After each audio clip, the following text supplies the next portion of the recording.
Thanks for tuning in to another video, and for today I have the Buds 4 and the Samsung Buds4 Pro, and I'm going to go over all the similarities between them and what the differences are. Let's open these up and let's go over the main physical feature here, which is that this is the Buds 4 here. This just sits in your ear. There is no tip there. And this is the Buds 4 Pro. And you can see a very similar design. It's just that this one has the tip on there. And this is actually very comfortable. The fit I didn't like on the Buds 4 just because it kept falling out of my ear. I'll talk a little bit more about that later. But there's the differences there. And if you look at the cases, these are exactly the same as far as I can tell. Now there is no speaker. There was a speaker in the early renderings, and that would have been nice because then you could have made the case ring if you lost it. And these both do have wireless charging, even though the Buds 4 for some reason is seen as like an entry-level device. Sometimes Samsung does take away some of the features of the entry level, which they didn't do too much this time. But I sort of see these as two different types of earbuds, and I think it's designed for different people in different situations. And let me go over into some of the features and show you the differences between these.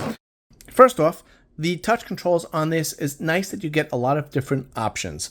And you can see that there's a little indent there, and you can feel it a little bit, but you just squeeze on the bottom here, and you get features for 1 time, 2 times, and 3 times pressing this, pinch and hold. And then also you do get a volume rocker, so you can just slide up and down here on the front surface, not on the main surface, which I would have preferred, or even the back, honestly. I think that is a little easier. And the touch controls on that are exactly the same for the Buds 4 and the Buds 4 Pro. Okay, so I'm going to do something a little different here. I have the Buds 4 Pro paired to my Z Fold 6 over here. I have the Buds 4 right here paired to the, this is a budget Samsung phone. I think it's the A32. And you get the same features on this phone as you would on the Z Fold 6 because I did have the Buds 4 paired to this one just recently. And I just wanted to show you the different options. You can see exactly what is available on each and what is not available on the Buds 4. So first off, we could start right here on the top. We have all the different noise settings here, the ambient sound, the adaptive, which goes back and forth between the ambient and the active noise cancellation, and then you have the active noise cancellation. Now on the Buds 4 here, if you click on it, I got to put it on my ear. Forgot about that, and I guess I'll try to put this one on my other ear. Let's see if this kind of works. Okay, so right off the bat here, you notice that you have 5 levels of ambient mode and also on active noise cancellation. Boy, this is going to be a little difficult, maybe. Okay, now I got active noise cancellation, and again, I got 5 different modes. Let me put this in here again. I put the Buds 4 in, and again, now I got the ambient sound, the active noise cancellation. It says I got to put both in, just like on this one. But again, I don't have any levels on here. That is only on the Buds 4 Pro. And then we have an auto switch to ambient sound, which we don't have on the Buds 4. So if I click on this, I'll just show you the options. Voice detection and siren detection, so that if you are listening to music and you start talking, it will put it into ambient mode. And also if you're riding your bike or something like that and there's an ambulance going by, the siren will make it go into ambient mode as well. You don't have that feature on the Buds 4, but you do have the same thing here. Use ambient mode during calls. You can turn that on and off. And then let's go into earbud controls. These are exactly the same. Let me just show you here. You can see it's laid out there. You have the media controls. You have all these functions here, which is nice. The other nice thing is that you could have just one bud and you can control everything. You can go to the next song, control your volume, stop the music, all that stuff with just the one bud in. So that is a nice feature I like on this. But if I didn't want one of these features, or if I wanted to mix it around and maybe have double pinch do the play and pause, I can't do that at all. My only option is to either turn it on or turn all of them off, which is a little bit of a disadvantage. A little customization would have been nice. Again, the same on both of these.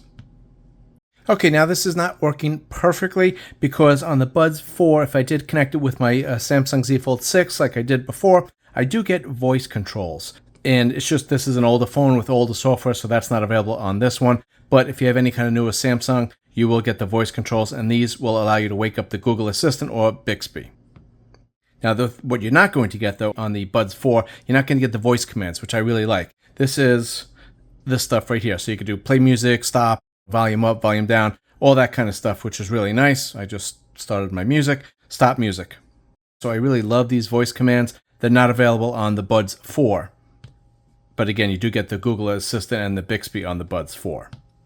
Now, manage connections. This thing is the pairing to multiple devices. I went over this in my full reviews on both of these, but there is no true multi-point connection. You can only go back and forth between Samsung devices seamlessly. That is a disadvantage of both of these. And advanced features, we got the same stuff. And labs, we got the gaming mode, all that stuff is the same. Let's get out of that. And accessibility, there is a little bit more on this one. You do get the hearing enhancements for the ambient sound and adapt sound. And this basically has to do with your age, which, again, that is not available on the Buds 4. And then this is the adjustments you can make on, again, the Buds 4 Pro. And then the noise controls on one bud, that's on both of them. And again, this is the noise control, you could have it on if you're just wearing the one bud, or you could turn that off. Now let's go back here.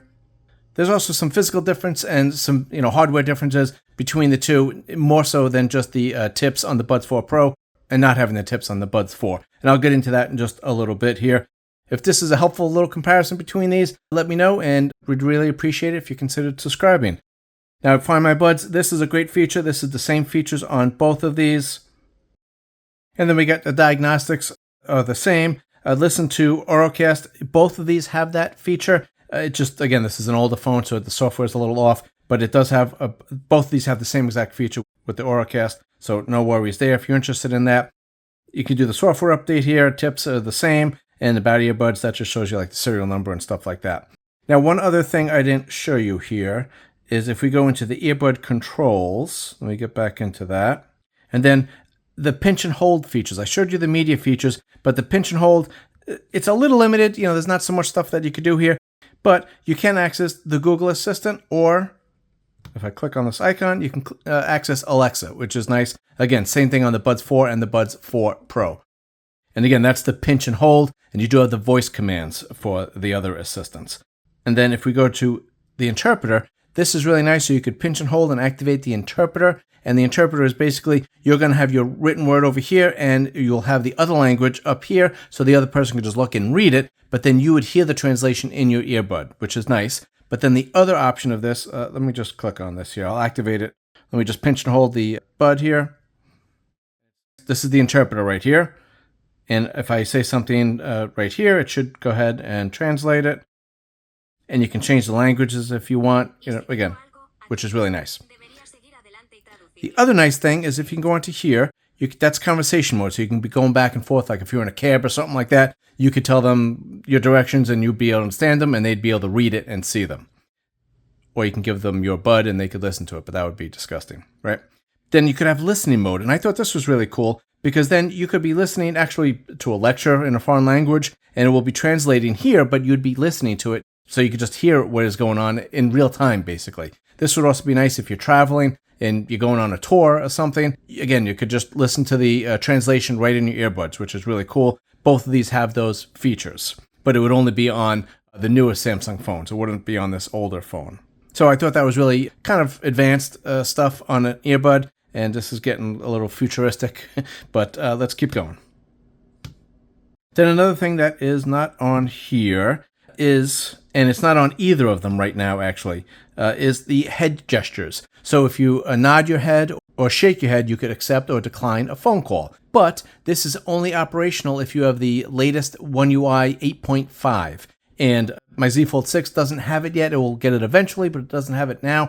So I couldn't test out the head gestures. But the head gestures would be available on both of these devices if you have the latest Samsung software. That also brings me to one more point. Well, actually, now that I'm thinking about it, there's a few extra points I wanted to go through. First off, I want to show you the sound quality and effects here. So these features are available on both of them, even the 360 audio, which, let me just click on it. So it kind of makes the sound come around you, and it could move with your head tracking if you want. So if the stage is in front of you and you turn your head to your left, it is more prominent on the right ear. But again, that's a little gimmicky, but if you like it, then great. But this is the equalizers. You do get 6 presets and 9 bands, which is really nice. Again, the same on the Buds 4 and the Buds 4 Pro. And let me just get out of the equalizers here for a minute. These things are self-explanatory, but they're on both the Buds 4 and the Buds 4 Pro. The app sound settings, this is available on both again, and I went over this in detail on my full reviews of each of these. If you do set up an app with your specific settings, you could set that up and it will save it in here. So that when you go to that app, automatically all those settings will pre-populate again. So if you Netflix, you have a certain sound setting, and your podcast, you have a different sound setting, it will be saved here and you don't have to adjust them at all, which is kind of a nice feature. Again, that's available on both of these. This is the open ear design, so you don't have the earbud fit test that you would get on the Buds4 Pro. And let me just, this was the other thing I was thinking of when I thought of it a little bit ago. You do get some extra sound enhancements, and that is on both of these exactly the same. The ultra high quality, which uses Samsung Scalable Codec or SSC, and this is the super wideband, so we go to 8 kilohertz to 16 kilohertz bandwidth for your calls. Now, both of these features are, again, the same on both of them, but this is only available if you have a Samsung phone. So there's a lot of features that you lose if you don't have a Samsung phone, and it is the same on both of these. So let me just kind of tell you what they are. Okay, so if you don't have a Samsung phone, you're going to lose the 360 audio feature, the high-res audio, the improved call quality I just talked about. You're going to lose the Bixby and Gemini Assistant voice wake-up. You still have the pinch and hold assistant wake-up, but you lose the voice wake-up. You're going to lose the AI interpreter. You're going to lose the head gestures, and you're going to lose that gaming mode. So that's a lot of stuff you lose if you don't have a Samsung phone. Now, that's all the differences in the apps and the features that I could show you in the app. Now let's just talk about some of the physical differences here. The Buds4 Pro come with a new adaptive ANC 2.0, which will dynamically adjust the frequencies being canceled at any given time. The Buds 4, it is still adaptive, but it will switch to preset algorithms. So if it hears like kind of airplane noise, it will go into the active noise cancellation for that. So it's not quite as intense as the Buds 4 Pro.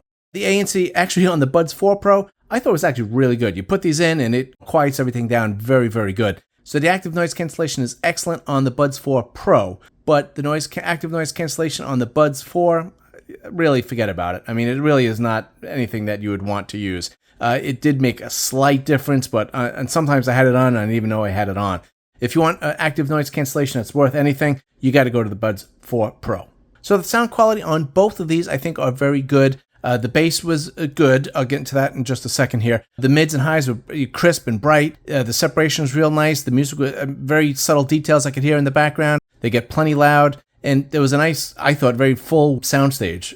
It sounded good with anything I played through them. So they were both very good.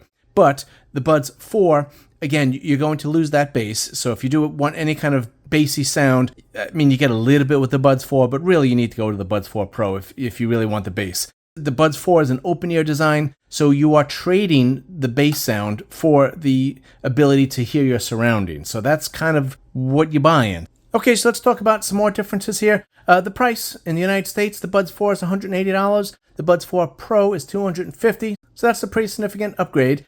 And again, Samsung bills the Buds 4 as your entry-level device, like you can't afford the Pro or something. But I really do think it's just a different design, and it really should be almost called something different. Because you do get a lot of the advanced features on the Buds 4.